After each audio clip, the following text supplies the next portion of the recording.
Hello everyone, my name is Kathan and today we'll be discussing the problem Tower of Hanoi from the Introductory Problems of the CSES Problem Set. Let's begin. Let me read out the question for you.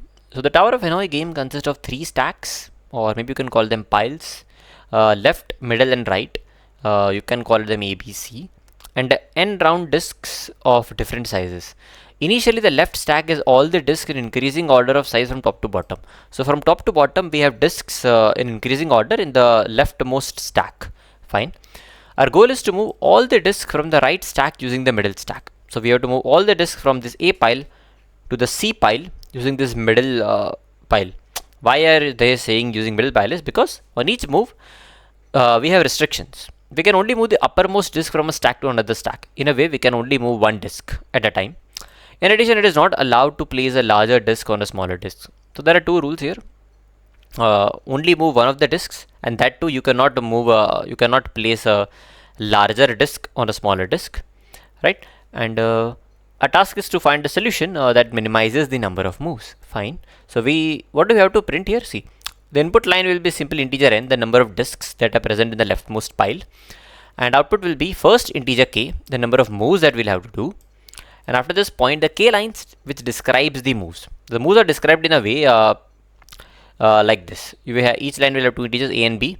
That is, you move a disk from stack A to stack B. So you have to print what is the move you have done, right? Because at a time you can move only one disk. So you just print, for example, if you are printing a 1, 3, it means you are moving a disk from pile 1 to pile 3. Or you can say stack A to stack C. Or you can say left pile to the rightmost pile. So this 2, 3 means you are moving a disk from middle pile to the right pile. Fine. So if you have only two disks here, these are the moves. So I guess I'll explain the example in the iPad, then it will be better. But you can notice one thing, that the constraints are pretty less and is only as high as 16. So it automatically gives you a hint. Brute force will work, right? You can think of brute force. So that's one interesting observation, constraints. And I guess I'll be able to explain the question better on the iPad. The description might seem vague, but it's a very simple question. Let's go to the iPad and understand this question a bit more. So what the question is saying here is we have 3 piles or stacks, whatever you want to say it. So this Tower of Hanoi is a very famous question, and you will see it a lot of times. So we have, let's say, 3 stacks here which are called A, B and C, right? And what do we have is initially in this A stack we have some disks arranged like this, right? So from top to bottom we have disks arranged in increasing order of size, right? So the sizes are increasing, and what do we have to do is we have to move all of these disks to this C pile or the C stack exactly how it is, right? So at the end C should be looking like this, right? You have to move all these disks into this C pile using this auxiliary pile or is an auxiliary stack B, or you can say towers. So these are called towers, hence the problem Tower of Hanoi. But we have two rules. You cannot just simply put them anyway. The first rule says move only one disk at a time, right? And that too not any disk. You cannot place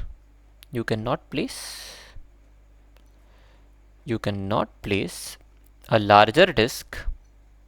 You cannot place a larger disk on a smaller disk. Disk or peg, they both are one of the same thing, right? So pegs or disks. Again, as I said, this question has many occurrences, so everyone will use their own terminology. Disks, pegs, whatever.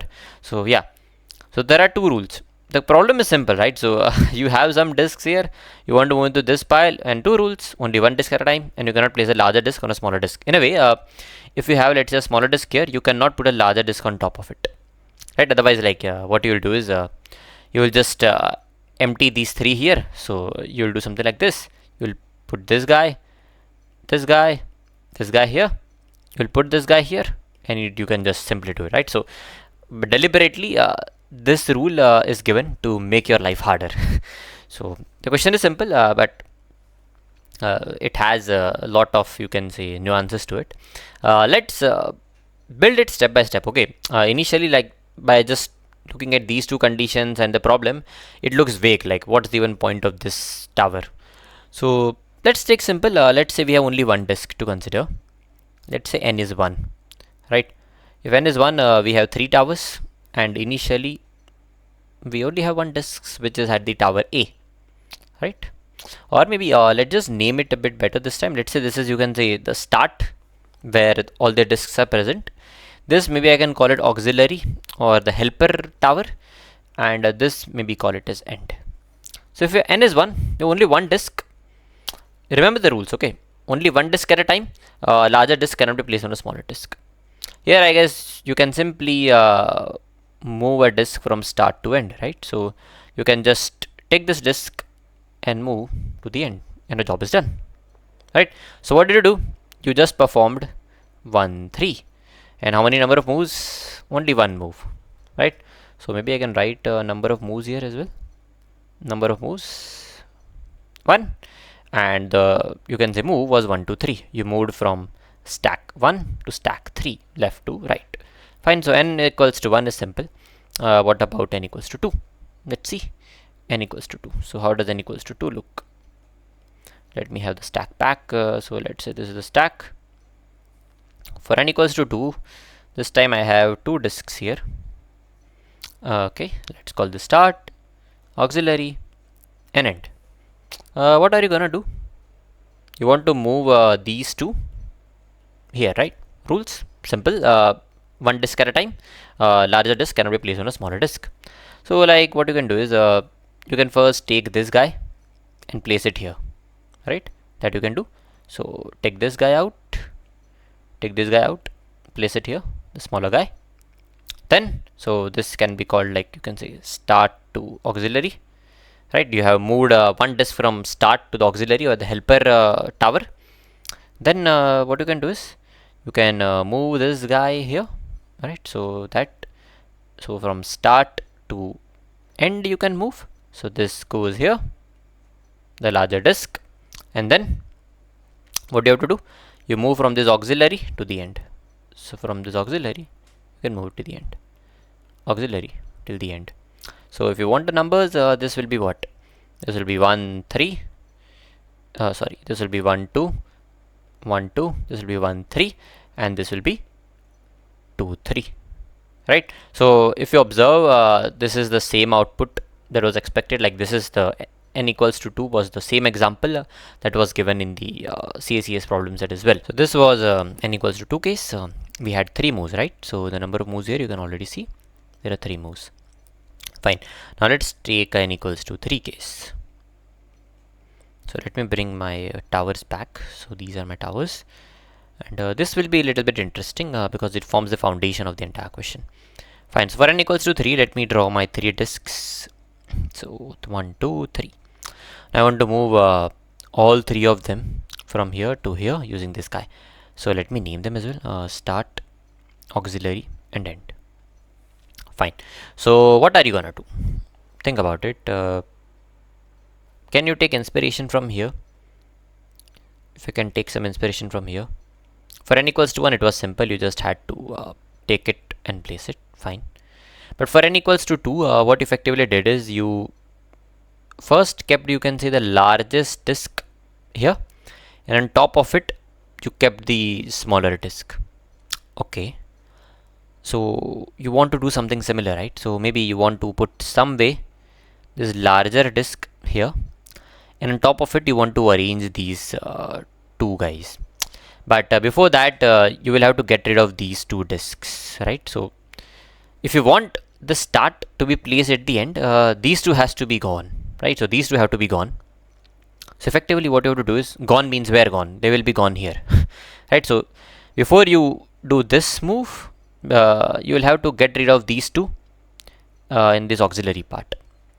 Hear me out very, you can say, with your utmost attention. What you want to do right now is, you know that if you want to place all these 3 here, your strategy would be, some way I can move this larger guy here, and on top of it I can arrange these 2, right?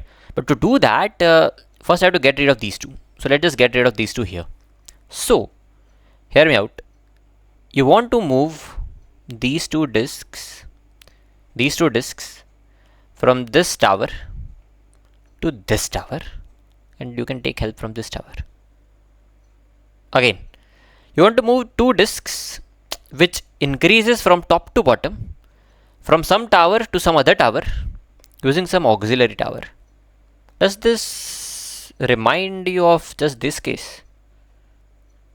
You had two disks. You had to move from one tower to another tower using a middle tower. So isn't this problem same to move these two disks here? Aren't you just doing, you can say, a recursive way, Tower of Hanoi of 2? It's just you're moving from start to auxiliary using the end. Right? That's what you're doing. So you are moving two disks from start to auxiliary, you can say helper tower, using the end array. Right?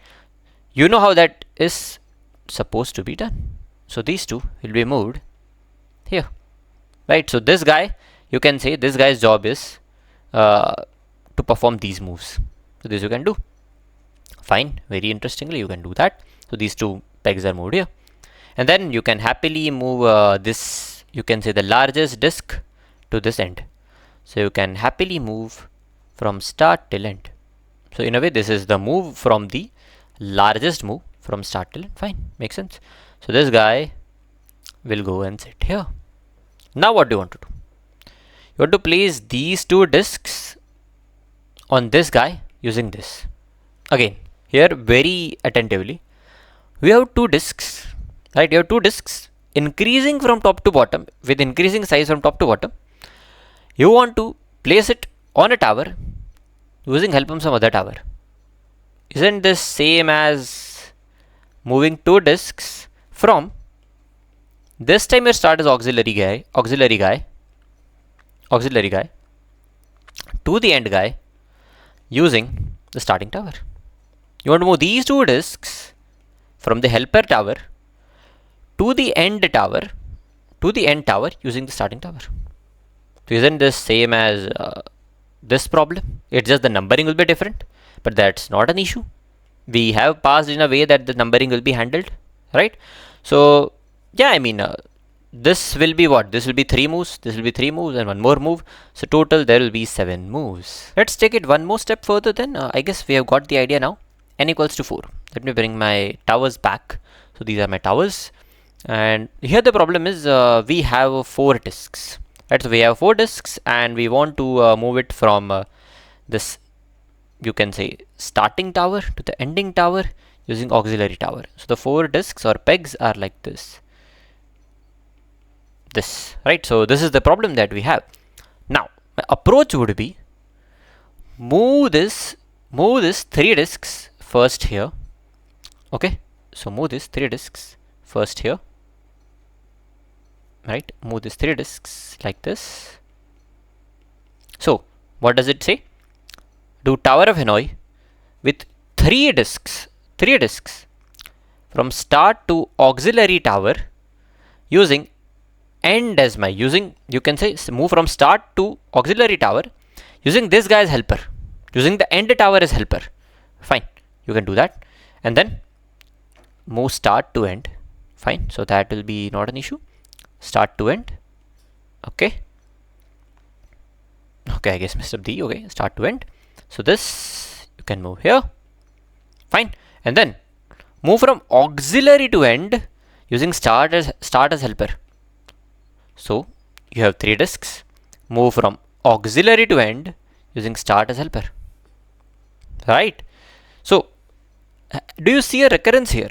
You can see a recurrence here, right? So the recurrence that you are seeing is, if you want to solve Tower of Hanoi for n disks and we want to move from start to end using an auxiliary, you can say using an auxiliary tower.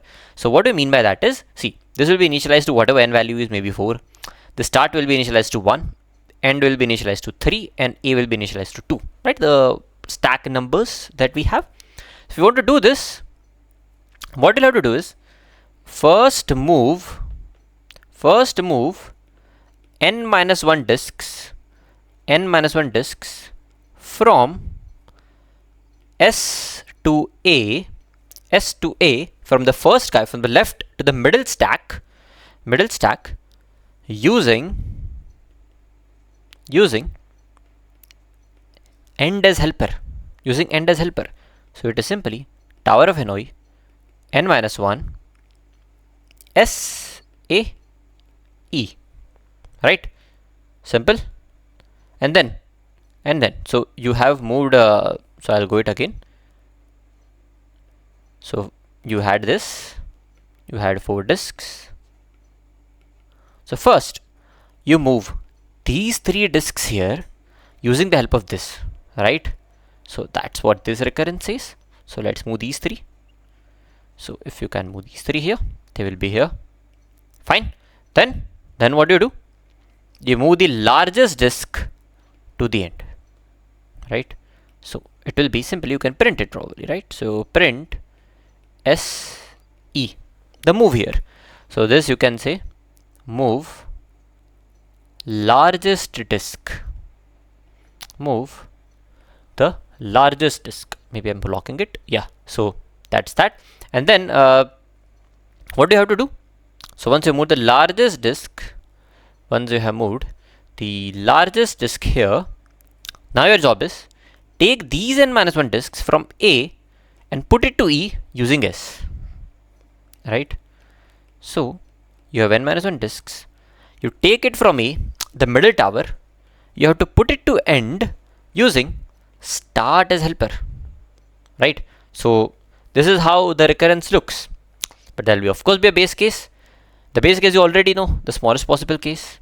If n is equal to 1, if you have only one disk, then your answer is simply start to end.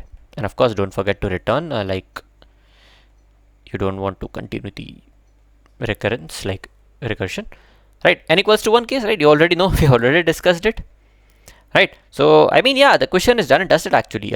This is the recursive function you have. Like the code is so small that even this pseudo code is actual code, right?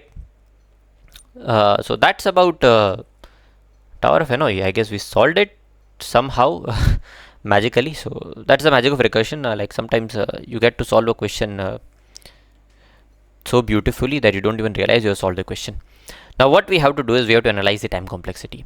So I'll teach you one very interesting thing. How do you analyze the time complexity using recurrences, right? So there is a way you can maybe analyze the recursion tree, but I want to show you a different way as well, because analyzing a recursion tree everywhere may not be an option. So maybe let's try something new here. So I guess you got the problem, right? So the problem was very simple. It was a recursive problem. We had to first move n minus 1 disks from S to A using E. Then we had to move from start to end, and then we have to move the n minus 1 disk in the middle guy to the end guy using S again. And the base case, we already had it figured out. So that was that. Let's talk about time complexity. Like firstly, if you're understanding the video till now, you can comment understood in the comment section right now, and it would be really great. Okay, so fine. Let's analyze the time complexity here. Now what effectively happens is when you have Tower of Hanoi of n, what it does is it calls Tower of Hanoi 2 times, right? If you have 3 pegs, you first move n minus 1 here, and then you move n minus 1 here from here, right?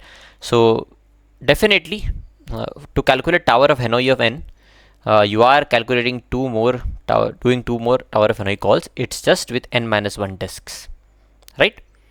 And you are doing one constant time operation as well, right? So the constant operation is actually printing, moving from the start to end the largest disk, right? So what I'm saying is this recurrence can be analyzed like this. You are doing here tn minus 1. You are consuming here tn minus 1 time. So what is tn is the tn means total number of, like total time to process n disks. So tn in our case, the total time to process n disks turns out to be 2 into tn minus 1, because you have to make 2 more calls to Tower of Hanoi with n minus 1 disks, right? Plus 1, right? So this is our recurrence. This is a recurrence, and recurrence always has a base case. So what is the base case is, so this is, the base case will be if n equals to 1, then we only do a constant time. Like if n equals to 1, we only do a constant amount of operation. So which I'm calling as 1 unit, right? So this is the case where n is not equals to 1, or you can say n is greater than 1, right? So this is how our recurrence look like, and using this you can actually calculate the time complexity. So I guess you got the recurrence, right? So to process n disks, you have to process n minus 1 disks 2 times plus one constant operation, which is moving the larger disk from the first tower to the last tower. And if n is 1, you just have to do one operation, or you can say constant time operation. Fine. So we have an equation for Tn. We have an equation for Tn. So Tn is 1 plus Tn minus 1. Fine. 1 plus 2Tn minus 1. So this can be further broken down into, if I can write Tn minus 1, Tn in terms of Tn minus 1, of course Tn minus 1 can be written in terms of Tn minus 2. So it can be written as 1 plus 2 Tn minus 2, right? So if I expand it, it will be 1 plus 2 plus 2 square Tn minus 2. Fine. Similarly, let's expand it even further. So it will be 1 plus 2 plus 2 square. Maybe I can write it like 1 plus t. Okay, maybe not write it here. Maybe I can write it below only.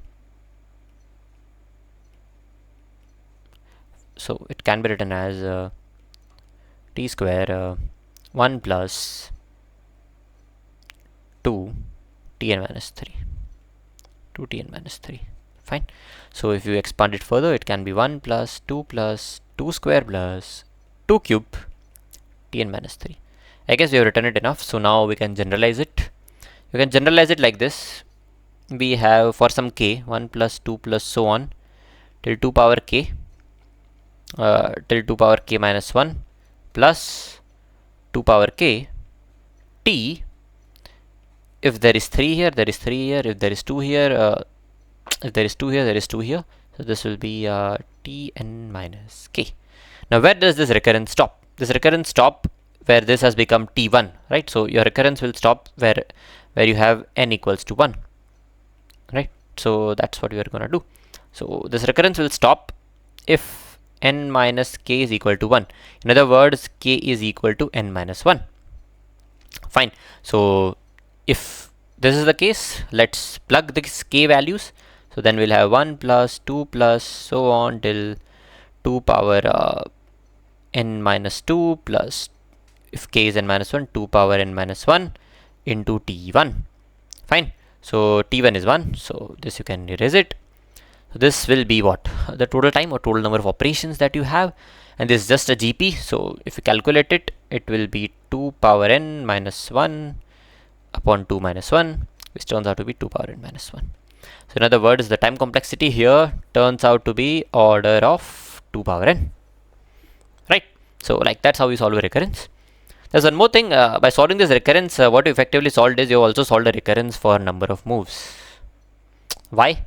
Just see this recurrence and come here. So what you are doing, the number of moves. So I am writing the recurrence for moves now. Okay, so this is the beauty of recurrences. You can write it using this recursive function that you have written. So number of moves to move n disks is actually equal to twice the moves of performing Tower of Hanoi for n minus 1 disks, right? Twice the moves n minus 1 disks to process n minus disks plus 1. Plus 1 is for this start to end, right? So number of moves to process n disks is twice the moves to process n minus 1 disks. Okay, number of moves to process n disks is equal to twice the moves to process n minus 1 disks plus 1 move if n is greater than 1, else it is 1. So the same recurrence is actually true for number of moves as well, right? So that's the reason I wrote 1 here and not some constant time operation. So that's why you can say if this is time, this is the exact number of moves, right? The exact number of moves turns out to be 2 power n minus 1. And this is the reason actually gave n very small. Right, so this Tower of Hanoi is actually, if you don't know, is a very famous problem. So there is, I guess, a fake folklore or something. So there is some temple where these 3 towers are there. There are 64 pegs in it. If someone can move those 64 pegs from tower A to C using the rules, the world will end. That's what they say. I don't know what's the truth to this, but frankly, even if that has to happen, you will have to consume about 2 power 64 minus 1 moves, which turns out to be like 585 billion or something, which is, you can say, greater than the world size. So world is anyway gonna end if you can compute this many number of moves, provided each move takes 1 second. So frankly, this is not possible. You cannot perform these many number of moves until the universe ends. So we have discussed the time complexity, but let's also discuss the space complexity here. Now the space complexity will depend upon, you can say, the maximum depth of the recursion tree that will unfold here. Right, so what will happen here? Tower of Hanoi, maybe let me write here. So this Tower of Hanoi of n is gonna make 2 calls to Tower of Hanoi of n minus 1 and Tower of Hanoi of n minus 1. This is gonna make 2 calls to Tower of Hanoi of n minus 2, so on and so forth. So this is n minus 1, right? So, but any which way, the depth of this recursion tree will be order of n, right? Because n minus 1, n minus 2, so on till 1. So the extra space, there is no extra space, but all the space that will be consumed will be of the recursion stack, which will be order of n, right? So time complexity, order of 2 power n, space complexity, order of n. Fine. So that's about this. Let's just see the code and wrap up this video. Alright, so here's the code. I'm taking n as input, then I'm printing 2 power n minus 1. Notice how am I calculating 2 power n? It's actually left shifting 1 by n minus 1. Now whenever you left shift a number by, let's say, 1, you are multiplying it by 2. When you left shift a number by 2, you are multiplying by 2 square. When you left shift a number by 3, you are multiplying it by 2 cube, so on and so forth. Right, so that's the bit magic here. And it's not a magic, like if you just see what is happening at the binary level, it makes sense why it happens. And then we call Tower of Hanoi, that is, we move n disks from first tower to the third tower using the second tower, right? And then our Tower of Hanoi function, disks start and an auxiliary. This is a base condition. If you have only 1 disk, you just have to move from start to end. Otherwise, move n minus 1 disks from A to C using B, right? Then move the largest disk from A to C, from the leftmost to the right tower. Then move those n minus 1 disks on the middle tower, that is from B to C using start. Time complexity, order of 2 power n, space complexity, order of n. So yeah, I mean, that's that about this interesting question, Tower of Hanoi. I hope you liked it. If you did, please give it a thumbs up, and I'll see you in the next one.